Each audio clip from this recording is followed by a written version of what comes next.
আসসালামু আলাইকুম, স্বাগতম সবাইকে আজকের আরেকটি টিউটোরিয়াল ক্লাসে।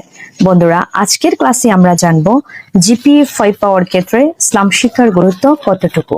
আমরা যদি একটু 2026 সালের এসএসসি রেজাল্টের দিকে ফিরে তাকাই, তাহলে আমরা দেখতে পাবো যে 2026 সালের এসএসসি পরীক্ষায় সারা দেশে মোট পাশ করেছে 65.25%, আর ফেল করেছে প্রায় 7 লাখ স্টুডেন্ট। যারা ফেল করে চরম হতাশায় ভুগছে, এই 7 লাখ স্টুডেন্ট কারা? চলো আমরা একটু রিসার্চ করে দেখি। এরা সেই সব স্টুডেন্ট যারা ইসলাম শিক্ষায় গুরুত্ব দেয়নি। ইসলাম শিক্ষার ভ্যালুয়েশন অনেক অনেক বেশি, তারা কিন্তু সেটা বুঝতে পারেনি। একটা সাবজেক্টে A+ পাওয়া মানে বোর্ড পরীক্ষায় তোমার জন্য বিশাল কিছু। তাহলে তুমি ইসলাম শিক্ষা কেন ফেলে রেখে দিয়েছো? কেন তুমি ইসলাম শিক্ষায় গুরুত্ব কম দিচ্ছ? সাবধান হও, সতর্ক সংকেত এটা তোমাদের জন্য, বড় ধরনের সতর্ক সংকেত।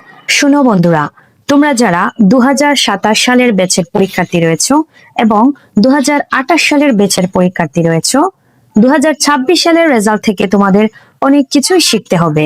প্রতিটা সাবজেক্টের পড়াশোনা এবং প্রতিটা সাবজেক্টে সমানভাবে গুরুত্ব দিতে হবে।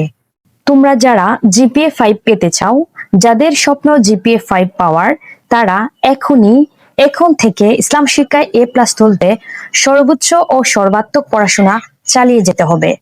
এবং আমার বেস্ট সাজেশন হচ্ছে তোমাদের জন্য, এখন থেকে তোমরা পড়াশোনা সঠিকভাবে চালিয়ে যাও।